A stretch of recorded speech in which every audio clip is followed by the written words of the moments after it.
Three wonderful things have taken place as we find ourselves in the land of grace and glory called the Golden Age, 1,000 years with the Lord Jesus Christ. Three things that we studied last week. First of all is longevity.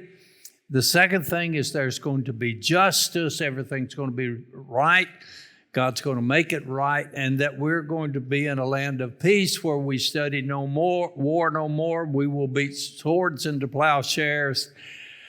But the question comes now, what are we going to do for 1,000 years?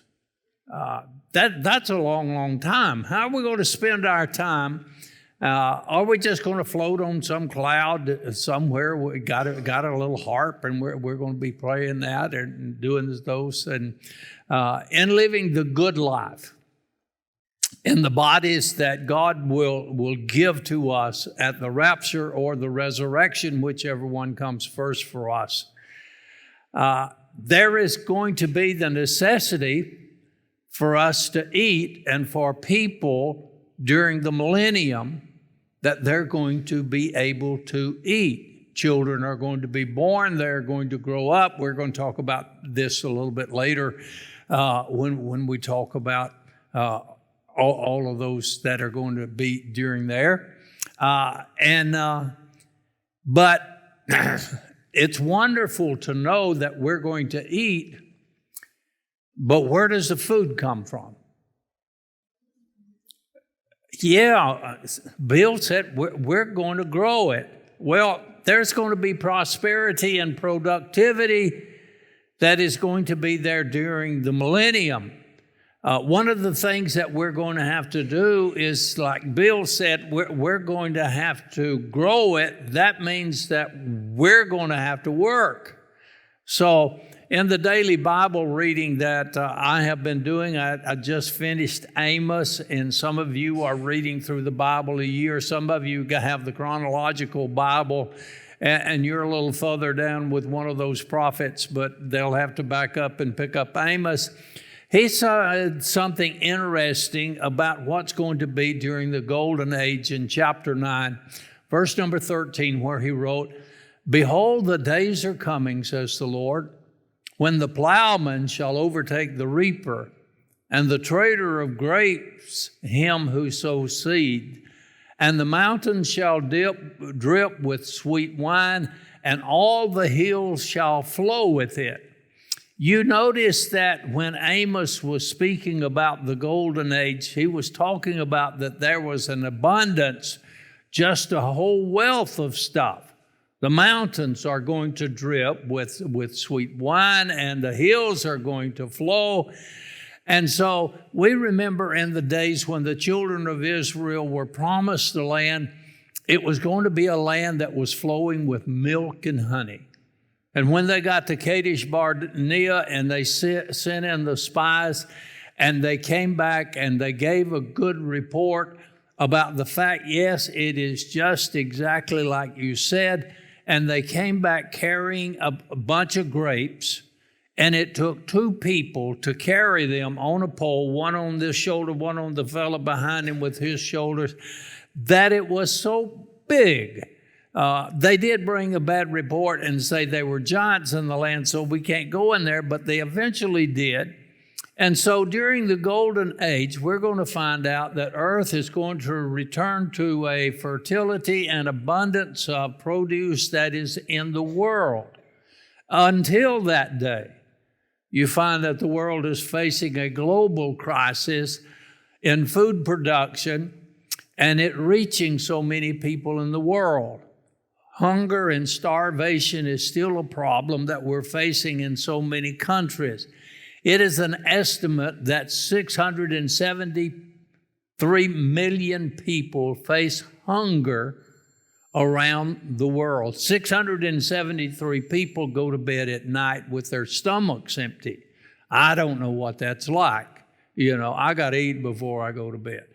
Hunger is rising in Africa, and more than 1 out of 5 people in Africa are like that. 2.3 billion people experience moderate or severe scarcity in food, and that's 336 million more than in the previous year, if you can imagine that.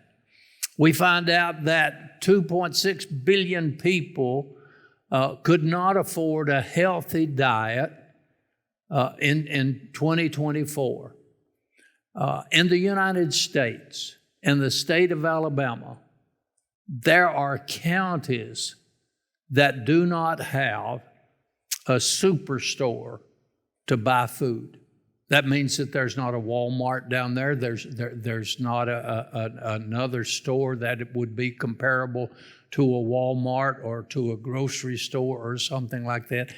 They're getting their food at fast food joints, and you understand that those counties that doesn't have a store have the highest rate of obesity because of the food that they're eating. We find out that if the trend continues to what it is, that 512 million people could face hunger in just the next 5 years. 60% of them would be in Africa. When I taught in Africa, you would be amazed at what they eat over there, or the lack of food that they eat.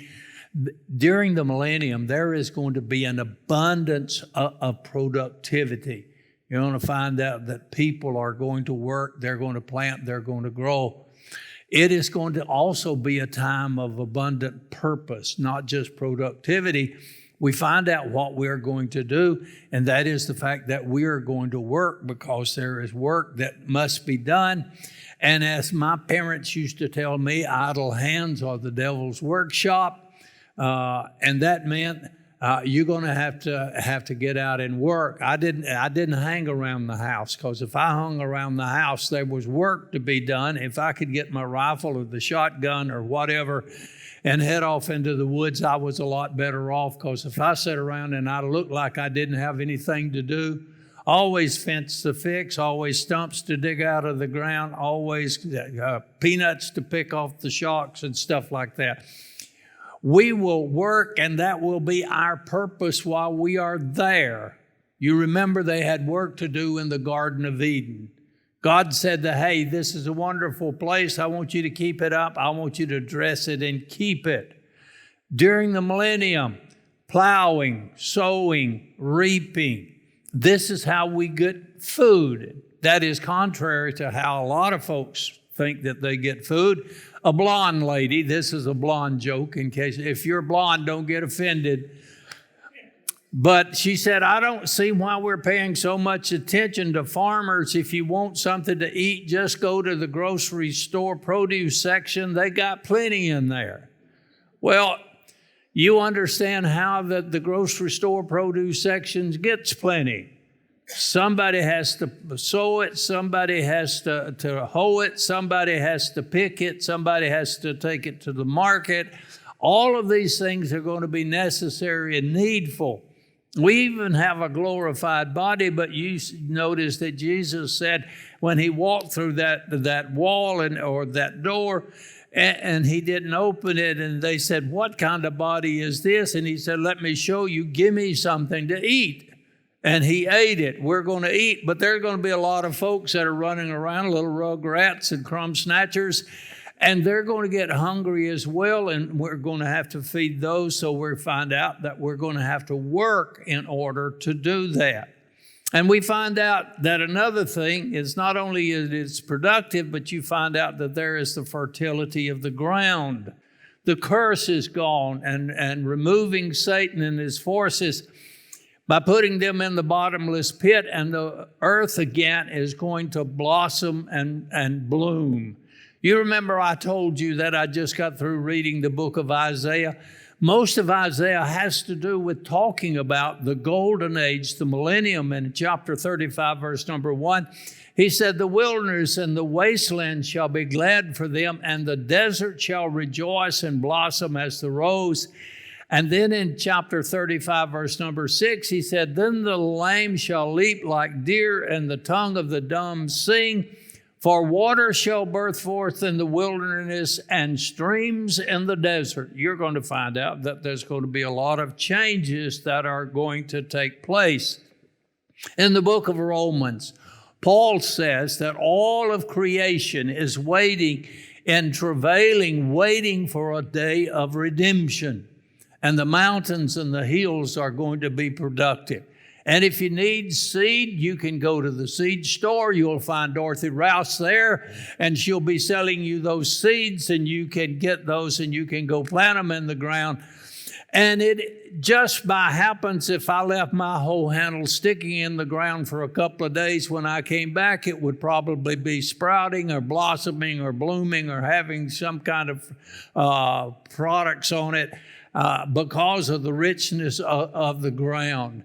You understand it is going to be a time where fertility is going to be abounding in crops so that we can produce food. There is going to be sowing and reaping. And when Amos was writing, he was talking about sowing and reaping in the same time of the year. Now, I've heard farmers used to say in the old days, I'm laid by now, which means they had it all in the ground and they're just waiting for it to come up and to grow, or either they just got it all picked and all the corn was in the shed and it'd been shelled and they were going to take it down to the mill and have it ground and done all of these things, and all the hay was in the barn and everything was there. But Amos said that they're going to be sowing and reaping all at the same time. That's difficult for me to understand, but there's going to be no barrenness. There's going to be no dead spaces or being laid by. All of the barns are going to be filled with John Deeres or Massey Fergusons or International Harvesters, and they're going to be busy just all year round. Some of them are going to be sowing. Some of them are going to be planting. Some of them are going to be picking. Some of them are going to be doing that. And I just might have a 1,000-acre farm, a barn full of tractors, and every one of those air-conditioned with GPS systems and radios in there. And they'll come equipped with the planters and the harvesters to go with them. It's an exciting time. One of the things that I hated growing up was baling hay. Baling hay was always done in the hottest part of the year, and my dad always gave me the hottest job. And we had a baler where you had to get one on each side, and they were throwing it in there. The thing was putting it down and packing it and sending it back, and you had blocks in there.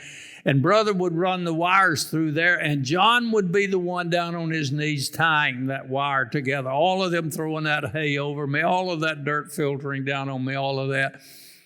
So not long ago, one of my friends up in Coleman County, he said, I'm going to bale hay tomorrow. I said, can I help you? And he said, no, I don't even have to get off the tractor. How easy it is going to be. I'm looking forward to the millennial reign, and I'm going to get to pick out my own tractor, and I'm going to make sure it's custom made. And the seats in some of those tractors now cost $2,000 or $3,000. They've got shock absorbers on them, and they're about this thick, and they're my car don't have them good kind of seats like that. Going to happen that they're going to do sowing and reaping, and we're going to be working doing all of that.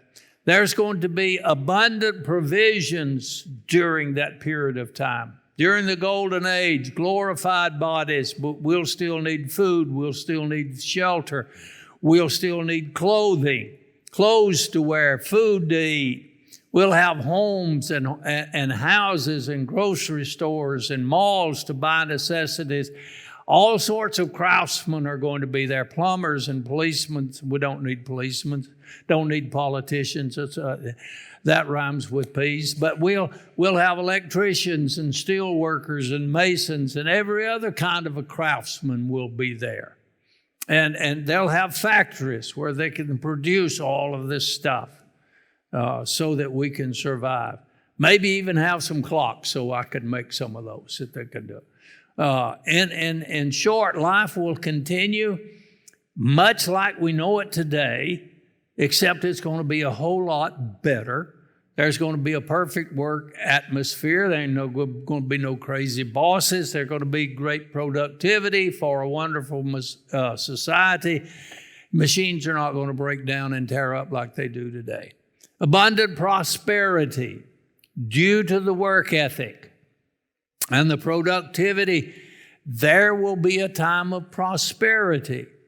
If you can imagine, if you had a few years that you have by which you can save money. While our kids were growing up, we never knew what it was like to save money. In fact, in the mid-'80s, Linda and I didn't even have a savings account. We had a checking account, and we had a card that was about this big that we could produce, and it was just enormous. But when our kids got grown, and we experienced empty nest syndrome, and we had time to start building a nest egg so that we could get where we are today. So you can imagine during the 90s and then into the 21st century, we've had about 35, 40 years to save money. But think about if we had 1,000 years to save money.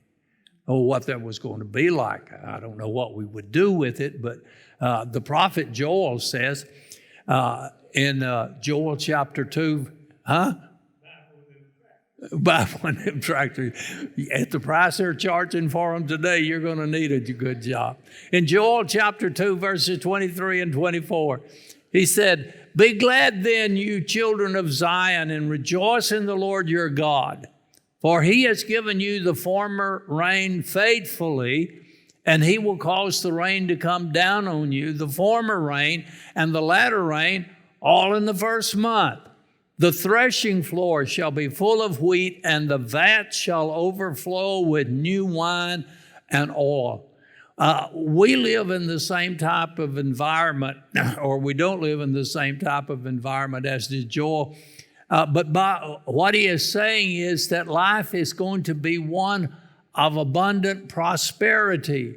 It's going to rain. Crops are going to be producing. Threshing floors are going to be full of wheat. The vats shall overflow with new wine and oil.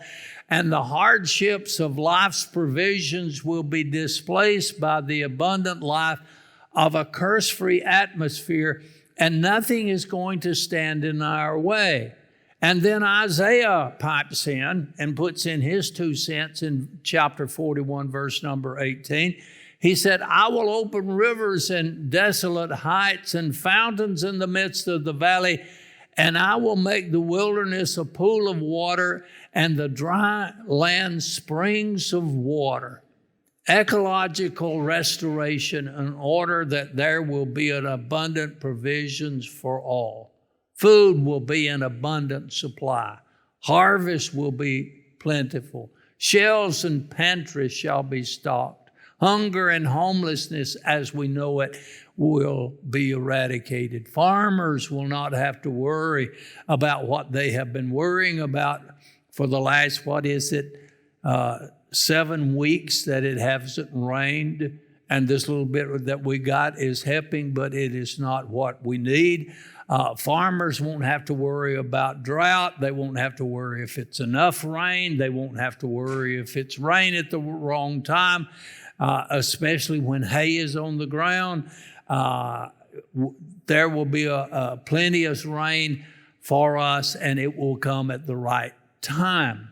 There will be the absence of hurricanes and tornadoes and floods and droughts, other ecological disasters. Jesus is going to set things in order, and it's going to be a little Garden of Eden all over again. It's going to be a time of abundant pleasure. And someone said, "Now you're talking my language." Pleasure. Pleasure to some folks is having a house on the lake, a pontoon boat, a swimming pool, a bass boat, a golf course in the back 40, a place to hunt, a hot tub to soak in, time to relax, if that is what is on your mind. Again, the prophet Isaiah says, "They shall build houses and inhabit them. They shall plant vineyards and eat their fruit. They shall not build and another inhabit. They shall not plant and another eat. For as the days of a tree, so shall the days of my people. My elect shall long enjoy the work of their hands. They shall not labor in vain, nor bring forth children for trouble. For they shall be the descendants of the blessed of the Lord, and their offspring with them. We understand that in this new land there will be not a house without love, or children as wild as the March wind, fields that will not produce, broken windows that's going to let the cold air in, or a boss that hates you, or cars that don't run. None of these things bring pleasure to us, and that to cope with these things and so much more of those things that lead to frustration and anxiety, and they will be gone during the millennium. Some will think, I don't see how work is exciting. There's a lot of people that get up and go to work every day and absolutely hate what they are doing. I've counseled with folks and I've talked with folks, and they've come to me and said, Brother John, I hate my job. What am I going to do? Well, I can't tell them, well, just quit and go find something else, because sometimes finding something else is hard to do. But I have heard that if you like what you're doing, you never have to work a day in your life. Well, I want to tell you, I'm one of those that like what I'm doing. Been in ministry for more than a half of a century, and I can't say that I've loved every day of it, but I've loved what I'm doing. Even those days that I don't love, I've loved that I can be where I can do those things. And I know, and I've heard people, read about one this week, excuse me, has been doing the same job for 75 years and is still going strong. You got to love it, because I hear people say, can't wait till I'm 62 and get Social Security and get out of here. Others say, can't wait till I'm 65, can't wait till I'm such and so and can draw my pension and do all of these things. Listen, life is going to be a blessing for us as we work. Isaiah calls it a well-watered garden. And we understand a well-watered garden is a productive place. It is a peaceful place, and it is a pleasing place. Now, you have to be a farmer or a garden type to understand what he's talking about, or you're going to miss the metaphor that he is trying to convey to us. That life is going to be a pleasure. It is going to be something that we are going to enjoy. I hear people that are talking about life themselves, and the life that they're talking about begins on Friday and it ends on Sunday night, because on Monday morning they got to go back to work. I don't like working. I don't like doing this. I like being at the lake. I like water skiing. I like to make waves so that all the fishermen can get mad at me because I can't get to my favorite fishing spot and the water's all messed up and all of this kind of stuff. You find out that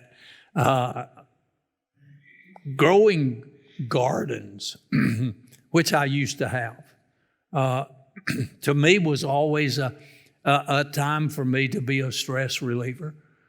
Grew up on a farm. My dad had 40 acres, and he called it his cure for juvenile delinquency. Didn't work too well in my case, but at the same time, they found out that if my kid is planting, if he's hoeing, if he's plowing, if he's spraying, if he's picking, if he's shelling, he won't be into other problems. And they were 8 mouths to feed, and mother would cook. She would cook lunch, and she would say, now this is going to be dinner and supper. That's what we called it back then. It never worked out that way for us. We were just bottomless pits when it came to eating. But after we moved here, I had that little place behind the house where I planted and I sowed and I sprayed and I picked and I shelled, and I gave it all away. just for the joy of doing it. I see Joe Denton smiling, and he does that. He's all the time bringing folks stuff out of his garden and doing all of that kind of stuff. For us, that's just a wonderful joy, watching it grow, picking it, canning it, shelling it, cooking it, and then finally eating it. There's just something about stuff that you just grow out of the garden. I built a shop. I do woodworking stuff in there and building stuff. I make clocks and coat racks and picture frames and curio cabinets. And I don't go into the shop and say, I hate this, but I'm going in here anyway. Love doing that. We're going to love what God gives us to do. And He's going to give us something to do that we're good at. And we don't count it as drudgery. We count it as a joy, one of the pleasures that we get to do. And doing necessary things in the golden age is going to be a joy, and it is going to be a pleasure. Even cutting the grass is going to be something wonderful. Picking up the clippings is not something wonderful. Doing it for yourself and doing for others is going to come out of a good heart. It's going to come out of a good spirit, especially those who's entered the millennial kingdom in their glorified bodies.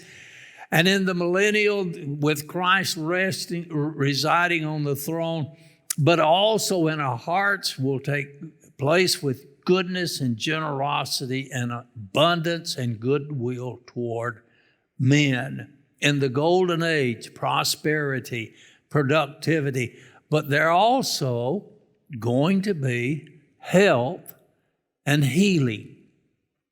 And there's a lot of people that can stand up and say, oh, praise God, I wish it were today. When I was about 55 years old, I could still play basketball, and I did. But in the middle of a Thursday afternoon, I felt a terrible shaking in my chest. It became difficult to breathe and shortness of breath. And Linda and I agreed that something was wrong, needed to call the paramedics. She wanted that more than I wanted that, but we did. And they came to the house to check me out. After checking me out, they said, Brother John, you need to go to the hospital. I said, really? They said, yeah. I said, okay, I'll take myself down there. I know the way. No, you got to go in an ambulance. Well, they insisted on that. They got the ER doctor, and he examined me and said, John, you got AFib, atrial fibrillation. My heart was out of rhythm. So they gave me some meds and sent me home. And the next day I felt fine. Said, I don't need those meds anymore. A week later, I was back with the nurse in the ER. Same doctor, wanted to know if I was taking my medication. I said, no. Do I have to? And he said, yes, for the rest of your life. And that's my daily thing. I get up in the morning, I go to the bathroom, I open my little thing that's got Monday, Tuesday, Wednesday, Thursday, Friday, Saturday on it, and I dump out a handful of pills and I chunk them in my mouth. I do the same thing every night. During this time of heart trouble, no blockages, no weaknesses, just keeping it in rhythm. Musically and heart-wise, I have rhythm problems. Of course, y'all have noticed that. I have meds, had meds, 4 ablations, pacemaker dependent for my rhythm issues. I have a pacemaker here, got a die-hard battery in it that tells my heart when it is supposed to beat. And to say the least, these issues with my heart have greatly affected my health and my well-being and my productivity. I have still been able to preach, but there are times when I get through, I sit down in a chair and I drink a glass of water to get enough energy so that I can get back in my car and go to the house and find my lounge chair and stretch out and take my nap. My heart meds have kept me in a survival mode for these 30 years plus, and it's given me a quality of life and has prolonged my days. But there's one of these days that I'm going to get a new body. I'm going to get a glorified body that's fashioned like unto his glorious body. It's a great benefit of the rapture as well as the resurrection. But what about those that go in the millennium? In the golden age, it's going to be back like it was in the Garden of Eden. There were main things to consider. Our first parents living in the garden, there were three things. First of all, they were happy. They lived in a utopia. They liked waking up in the morning. It was a place of bliss. They did not have one care in all of the world. The only thing they had to do was to dress it and to keep the garden. They could go where they wanted to, when they wanted to, do what they wanted to see what they wanted to see, to eat what they wanted to eat, except for one tree that was in the midst of the garden, and that was the tree of the knowledge of good and evil. There was every kind of tree that you can imagine, and in my imagination, that was pecan trees and walnut trees and macadamia trees and stuff like that, because I'm a nut. I love nuts as well as fruit. So they were happy. Secondly, they were holy. They did not know what sin was. They were in fellowship with each other, in fellowship with God.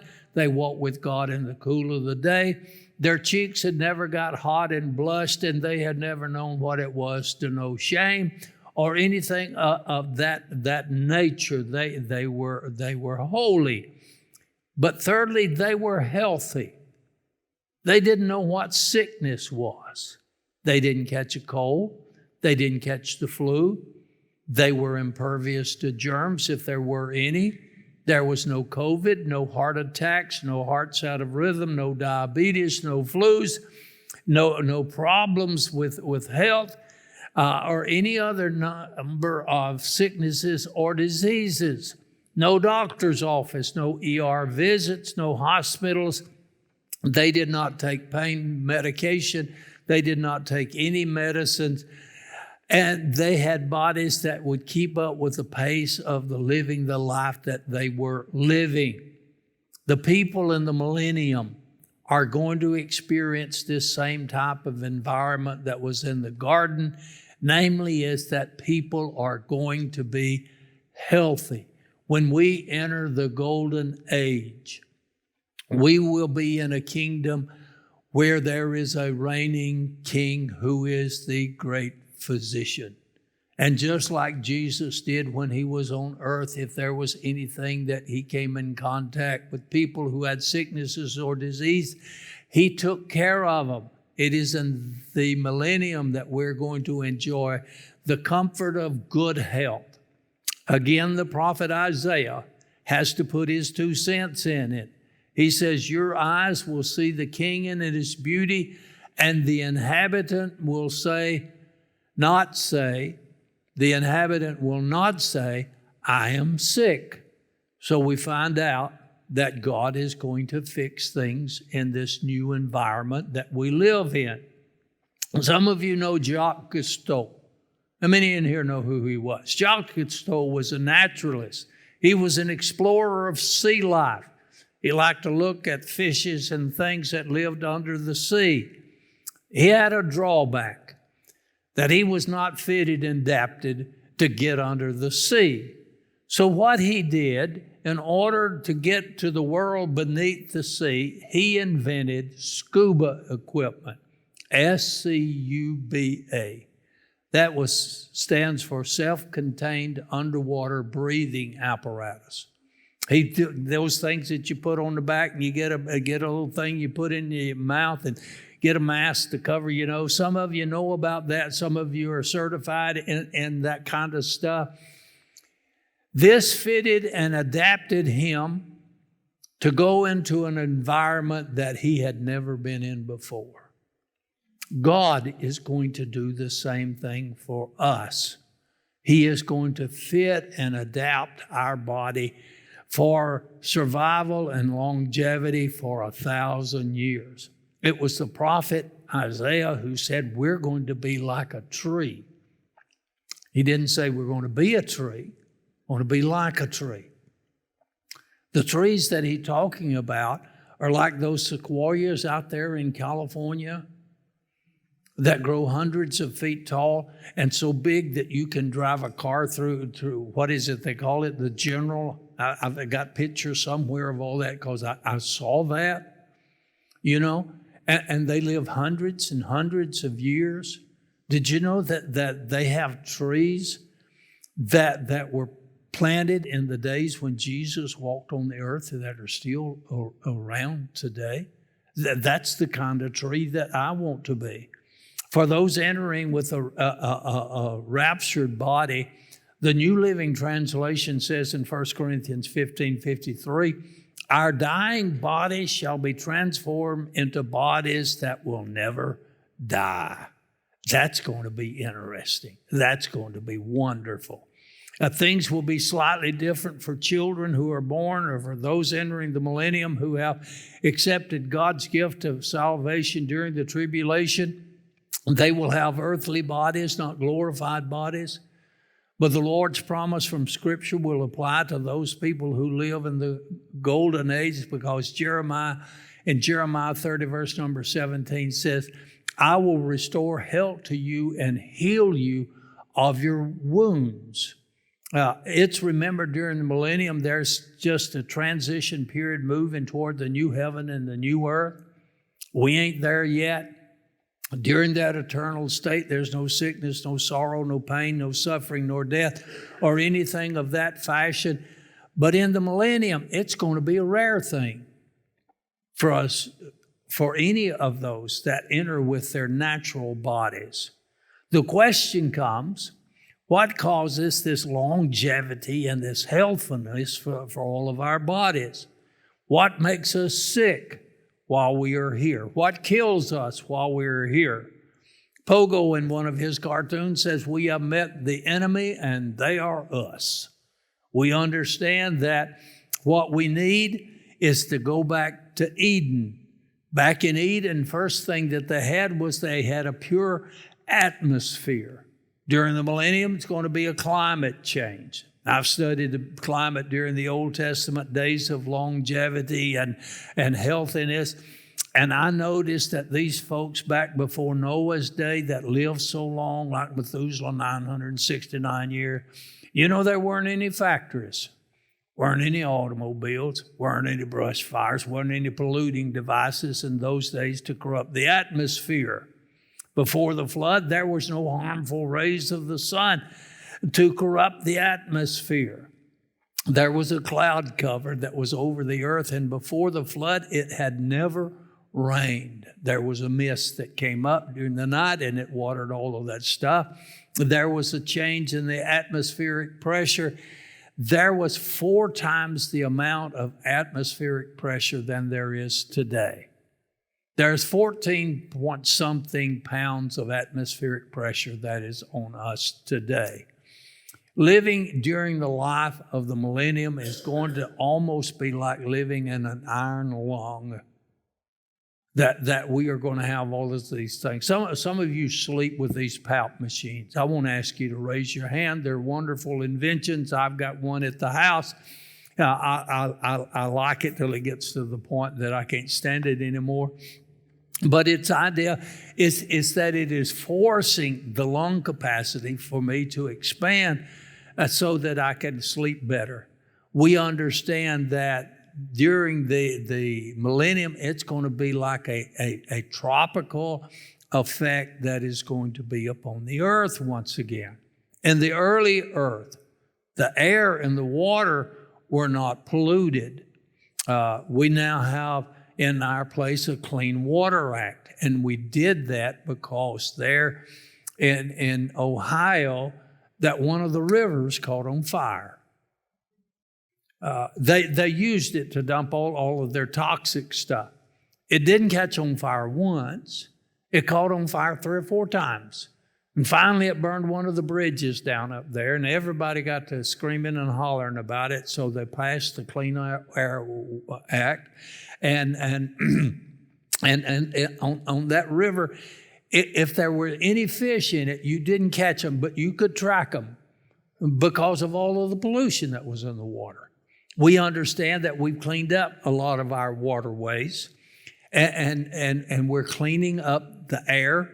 We got all these things on these smokestacks that's supposed to get all the pollutants out of the air. I remember that we had an uncle that lived in Inslee, and we used to go over there, and we could write our name on his car with all of the dust and pollution that came from U.S. Steel. Some of you remember it. Some of you may have worked over there, and you know what it was like.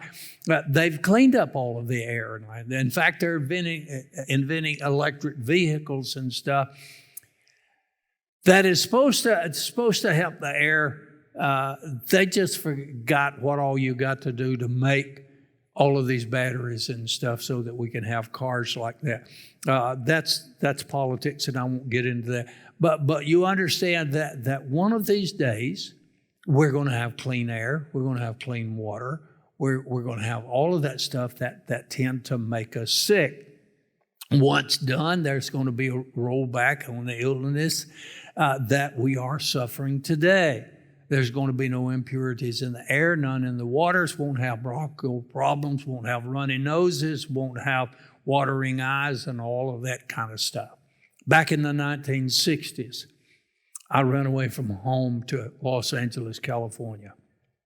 Imagine a guy who'd never been to Birmingham more than 3 times in his life, winds up as an 18-year-old kid in Los Angeles, California. One of the things that they had in Los Angeles during that time was something that they call smog. When the wind was not blowing, smog was terrible. I mean, it would burn your eyes, burn your lungs, all of that. There was a poem that was written that was kind of a parody on the poem where the little boy said, "I shot an arrow into the air. Where it went, I know not where." And this poet wrote, "I shot an arrow into the air and it stuck." That's before the Clean Air Act hit Los Angeles, California. You cross the line into Los Angeles, California, you pull your car over, and they inspect it to see if you have all of those smog-saving devices on there, catalytic converters and all this thing. They check your tailpipes. They have little stations all over the place in several states where buses have to be checked and cars have to be checked and all of this stuff. It's not going to be that way. They're going to have a pure atmosphere, going to have a healthy diet. I've been on a diet now since the first week in June. I got up the first week in June to dress to go to church, and my pants would not come together. This is no lie. I went on a diet. I've lost 20 pounds. And the diet I had was, if it tastes good, spit it out. It ain't good for you. Counting calories, food choices, cooking methods are all a pain. Someone said that you are what you eat. I should have a trunk and a short tail and be about this big around and go, because I eat like an elephant. All of those people in the Old Testament told us that we need to load up on the fresh, the organic grains, the fruits and veggies. And this is going to be our feast for 1,000 years. The prophet Isaiah again puts his 2 cents in chapter 4, verse number 2. In that day, the branch, capitalized, of the Lord shall be beautiful and glorious, and the fruit of the earth shall be excellent and appealing. Israel shall be the breadbasket of the world. And Isaiah, talking once again in verse number 6 of chapter 27, Israel shall blossom and bud and fill the face of the world with fruit. Ezekiel says, along the bank of the river, this is Ezekiel 47:12, along the bank of the river on this side and on that side will grow all kinds of trees used for food. Their leaves will not wither and their fruit will not fail. They will bear fruit every month because their water flows from the sanctuary. Their fruit will be for food and their leaves for medicine. In addition to productivity and all of this, this says there's going to be no pesticides, no hormones, no genetic engineering. The food will be tasteful and it will be nutritious. My personal thought is that the prophets talked about fruits and grains and nuts. I want a ribeye steak. That's my thought.